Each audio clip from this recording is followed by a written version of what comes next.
Hace siglos, un vasto imperio dominó gran parte del mundo conocido. Hablamos del Imperio Romano, pero incluso los imperios más poderosos caen, y Roma no fue la excepción. Si queréis saber más sobre esto, tenéis un vídeo en nuestro canal donde os contamos qué pasó.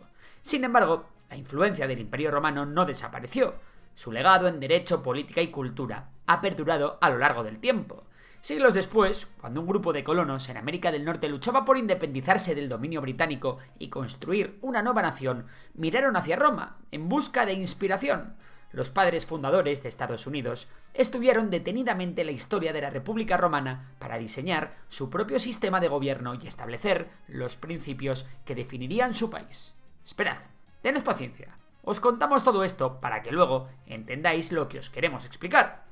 Una de las principales lecciones que se tomaron de Roma fue la importancia de evitar la concentración de poder en una sola persona. La República Romana había funcionado durante siglos con un sistema de gobierno en el que el poder estaba dividido entre distintas instituciones: el Senado, las asambleas populares y los cónsules. Esta estructura tenía como objetivo evitar que un solo líder se convirtiera en un tirano, algo que sin embargo terminó ocurriendo con el ascenso de Julio César y la transformación de la República en un imperio con Octavio Augusto.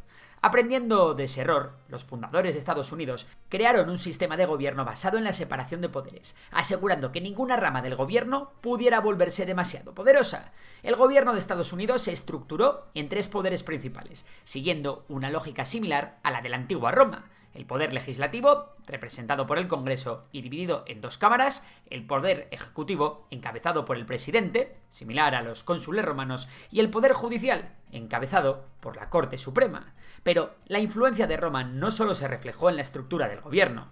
Los padres fundadores también se inspiraron en sus ideales y valores. Figuras clave como Thomas Jefferson, James Madison, John Adams y Alexander Hamilton eran grandes admiradores de la historia romana y querían evitar los errores que habían llevado a la caída de la República. Madison, por ejemplo, estudió a fondo la historia de Roma y escribió extensamente sobre cómo los conflictos internos, la corrupción y la ambición desmedida de los líderes habían debilitado el sistema. Por eso, insistió en la importancia de dividir el poder y crear instituciones que frenasen el abuso de autoridad. También tomaron de Roma el concepto de ciudadanía y los derechos. En la República Romana, ser ciudadano otorgaba privilegios especiales, como el derecho a votar y a participar en la política. Este mismo principio se aplicó en Estados Unidos, donde los ciudadanos tendrían derechos y libertades garantizados por la Constitución, como la libertad de expresión, la libertad de prensa o la libertad de religión.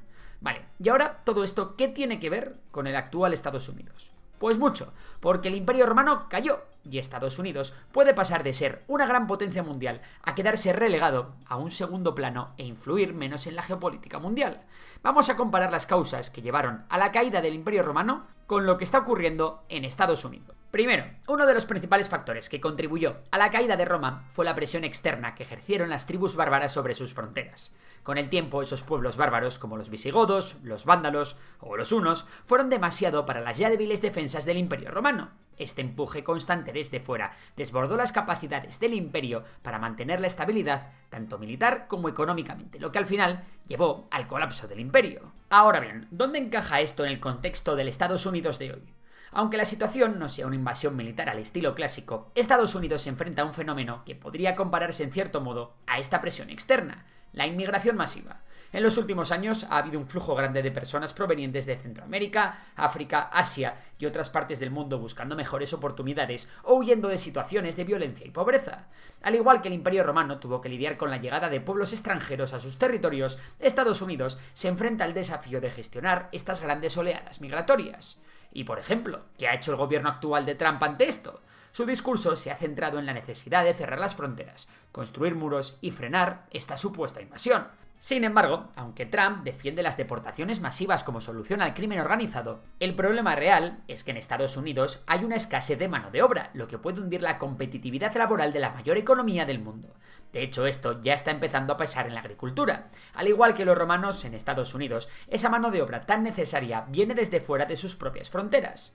Otra gran similitud, si lo pensáis bien. Otra de las causas de la caída del Imperio Romano fue la corrupción y el debilitamiento de las instituciones. A medida que Roma se expandía, el poder se concentró en manos de unos pocos. En algún momento las instituciones dejaron de funcionar con eficacia y la gente perdió la confianza en el sistema. Al final, la falta de una estructura política sólida y un gobierno responsable fue uno de los grandes factores de su caída, y aquí es donde la conexión con Estados Unidos se hace más evidente. Aunque los fundadores de la nación americana fueron muy cuidadosos al estructurar un sistema de gobierno para evitar la concentración excesiva de poder, la tendencia a la centralización del poder parece haber vuelto con fuerza. En la administración de Trump, por ejemplo, ha habido un claro esfuerzo por socavar la independencia de algunas instituciones clave, como los tribunales o los medios de comunicación. Sí, con Trump se ha cuestionado repetidamente la legitimidad de los tribunales cuando sus decisiones no le favorecen, e incluso ha insinuado la posibilidad de ignorar ciertos fallos judiciales. Además, ha intensificado sus ataques a la prensa, etiquetando a los medios críticos como enemigos del pueblo y promoviendo fuentes alineadas con su visión política.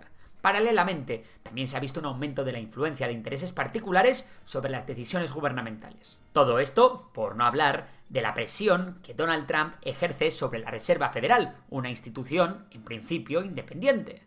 Una tercera causa de la caída del Imperio Romano fue la sobreextensión territorial. Sí, se expandieron por toda Europa, por el norte de África, por Asia Menor, y claro, a ver quién podía mantener un imperio tan grande. Había demasiados problemas logísticos y de abastecimiento de recursos, falta de comunicación, mayores costes administrativos, en fin, un lío. Estados Unidos también se ha expandido, pero no en términos territoriales, sino en influencia global. Desde la Segunda Guerra Mundial, Estados Unidos ha tenido presencia militar y diplomática en todos los rincones del planeta. Pero al igual que Roma, mantener este alcance ha requerido enormes recursos y a menudo la intervención en conflictos lejanos, con el consiguiente desgaste económico y humano.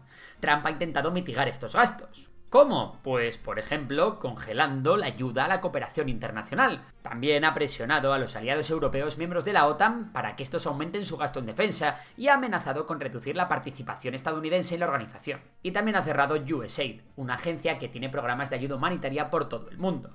Bueno, ya hemos dicho que no se ha expandido territorialmente, pero Trump lo quiere intentar. Primero empujando para que Canadá se convierta en su estado número 51, y después queriendo anexionarse Groenlandia. Y no nos olvidemos de la Franja de Gaza, territorio que, según sus palabras, está comprometido con comprar y poseer. La debilidad económica llegó en las últimas etapas del Imperio Romano. Como resultado de la inflación, el aumento de impuestos y la desigualdad económica entre las clases, entre otros motivos. Lo más preocupante fue que la economía romana dejó de ser autosuficiente en muchas áreas, y la falta de recursos y productos para mantener su nivel de vida empezó a desgastar el bienestar general. ¿Y cómo lo podemos comparar con Estados Unidos? Pues bien, en los últimos años, Estados Unidos ha sufrido el aumento de la deuda pública, y la desigualdad económica ha alcanzado niveles alarmantes. Trump llegó a la presidencia adoptando una política exterior más aislacionista, America First, y un pilar de su estrategia es el aumento de aranceles a varios países con el argumento de proteger la industria y el empleo estadounidense. La guerra comercial que ha comenzado Trump, intentando mejorar la balanza comercial de Estados Unidos, ha generado gran incertidumbre económica. Los aranceles buscan presionar a los otros países para renegociar acuerdos comerciales más favorables para Estados Unidos. Sin embargo, aunque el presidente estadounidense asegura que los efectos negativos de estos aranceles merecerán la pena, el coste de estas decisiones podría ser considerable para la economía del país, ya que las empresas y los consumidores probablemente se enfrentarán a precios más altos. Lo más preocupante es que, tal y como pasó en Roma, este tipo de políticas pueden desencadenar un efecto dominó en otras áreas, afectando la confianza en la estabilidad económica global y, por ende, en la hegemonía mundial de Estados Unidos. Si los aliados responden con aranceles propios, como ya está ocurriendo, o si se genera una guerra comercial más extensa, la economía estadounidense podría sufrir los mismos estragos que Roma vivió con sus constantes disputas internas y externas. Y ojo con la inflación, porque fue uno de los grandes venenos silenciosos del Imperio Romano. A medida que los emperadores necesitaban más recursos para pagar ejércitos, obras y sobornos políticos, empezaron a devaluar la moneda, reduciendo la cantidad de plata en el denario sin cambiar su valor nominal. Es decir, hacían el famoso quantitative easing, versión del siglo III. Esto generó una pérdida de confianza brutal en la moneda, subida de precios, descontento social y caos económico.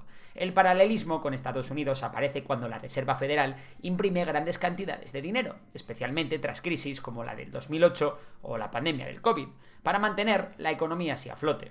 Aunque en el corto plazo puede estimular la economía, si se abusa también puede erosionar el valor del dólar, generar inflación y, como en Roma, provocar tensiones sociales y la pérdida de fe en el sistema monetario. Y por último, así como al Imperio Romano le surgieron potencias rivales que acabaron actuando como contrapeso a su hegemonía, como los partos, los persas sasánidas o más adelante los pueblos germánicos y visigodos, hoy Estados Unidos se enfrenta a un fenómeno similar, con el auge de China, India o otras potencias que están dispuestas a ponérselo difícil. Roma dominó durante siglos el Mediterráneo, pero su poder fue erosionándose cuando otros actores comenzaron a acumular riqueza, ejércitos y alianzas, mientras Roma lidiaba con crisis internas, inflación y sobreextensión militar. Hoy vemos cómo China impulsa rutas comerciales propias, como la nueva ruta de la seda, crea instituciones alternativas al FMI y al Banco Mundial y refuerza sus lazos con países del sur global. Es una especie de Nuevo Oriente que le dice a Estados Unidos: ya no mandas tú solo. Igual que Roma ya no podía imponer su ley en todo su territorio, Washington cada vez tiene más dificultades para mantener su influencia sin que le respondan con un «oye, que aquí también jugamos nosotros». La historia, como siempre, no se repite, pero rima, y a veces con mala leche. Y esto es todo por hoy. Si te ha gustado el vídeo, ya sabes que puedes darle like, suscribirte y nos vemos en próximas aventuras. Por lo demás, un saludo y hasta la próxima.